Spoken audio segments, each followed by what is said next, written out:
স্বামী বিবেকানন্দ বলেছেন, একটি লক্ষ্য ঠিক করো, সেই লক্ষ্যকে জীবনের অংশ বানিয়ে ফেলো।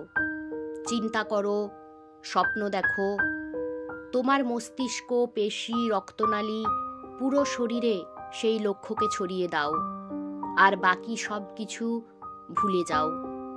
এটাই সাফল্যের পথ। সাফল্যের 3টি শর্ত।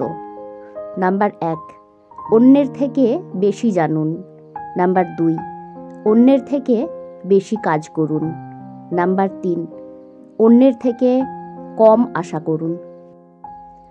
সফল হওয়ার চেষ্টা করার বদলে দক্ষ হওয়ার চেষ্টা করো। সাফল্য এমনিই আসবে।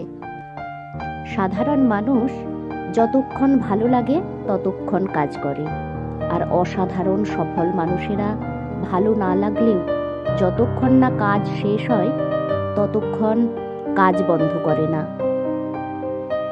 সফল মানুষের সাথে অসফল মানুষের প্রধান পার্থক্য শক্তি বা জ্ঞান নয়। পার্থক্যটা হলো সত্যিকার সফল হওয়ার ইচ্ছা। যদি তোমার সমালোচনা করার মতো কেউ না থাকে, তবে তোমার সফল হওয়ার সম্ভাবনা নেই বললেই চলে।